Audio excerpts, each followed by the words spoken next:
the president repeatedly, I mean, you've said it, and I'm not at all surprised, but even after all the claims that this was about protecting facilities and people, because he started with he wants to deploy people because of crime, which is ludicrous, right? We're not even in the top 25 cities for violent crime. So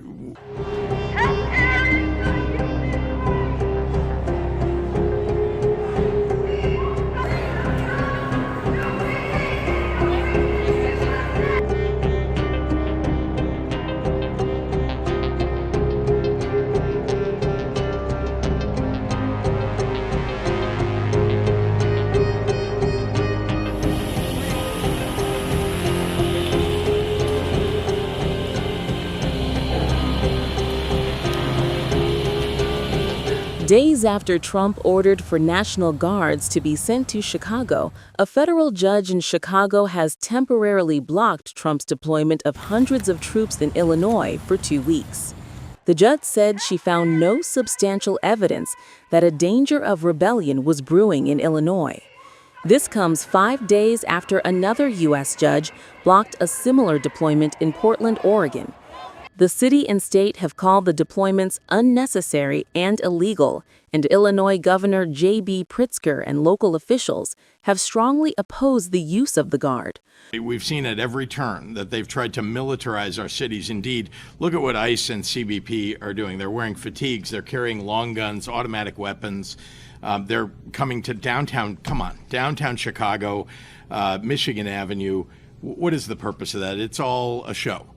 And then they're going into neighborhoods where no cameras are and where people are not watching except the people in those neighborhoods, and grabbing people because they're black and brown, and arresting them and then demanding papers. Now, I don't know about all of you. I do not carry citizenship papers on me, and I don't think here in the United States that that's something that any of us think ought to happen. But to just grab random people because of the way they look and demand that they prove their citizenship is just wrong. So we're going to push back at every turn, as we have. I think that's what their aim is to try to provoke something. That's clearly what they've been doing. And I want to point out there are a whole lot of peaceful protests that have gone on and peaceful protesters. And I want to emphasize peaceful. That's what they're doing. That's what they're intending to do. And at least so far in the city of Chicago, in the state of Illinois, those protests really have been, I think, for the most part, admirable. They're saying that it's about protecting a facility. They're saying that it's about protecting ICE officers and agents.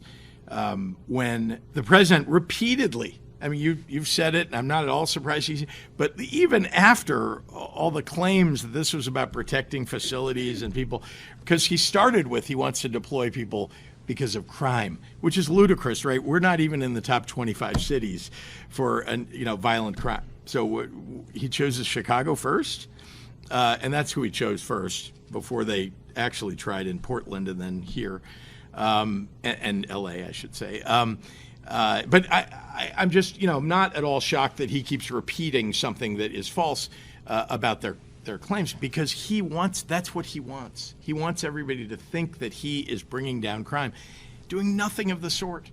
Meanwhile, Trump has portrayed Chicago as a lawless hellhole of crime, despite statistics that show a significant drop in crime in the city. Chicago's a great city potentially. I told you, the head of the Union Pacific Railroad said, "Sir, save Chicago. It's a great city. It's going to be lost if you don't do it." We have no choice but to do this. And when judges give us rulings that, you don't have to do it, Portland is on fire. Portland's been on fire for years, and not so much saving it. We have to save something else, because I think that's all insurrection. I really think that's really criminal insurrection. So I appreciate the question. These are unsafe places. We're going to make them safe. Massive protests have taken place in Chicago after Trump announced that he would be willing to invoke the Insurrection Act, which allows a president to dispatch active-duty military in states that are unable to put down an insurrection or are defying federal law. Well, I'd do it if it was necessary. So far, it hasn't been necessary, but we have an Insurrection Act for a reason. If I had to enact it, I'd do that. If people were being killed and courts were holding us up, or governors or mayors were holding us up, sure, I'd do that. I mean, I want to make sure that people aren't killed. We have to make sure that our cities are safe. And it's turning out, and we started with D.C. It's been so successful. Think of it. People wouldn't go to restaurants. The restaurants were closing. We were losing a lot of restaurants, as you all know. And now restaurants are opening and they're thriving. Earlier, Trump administration's aggressive use of the Guard was challenged this summer in California, which won and lost a series of court decisions while opposing the policy of putting troops in Los Angeles, where they protected federal buildings and immigration agents.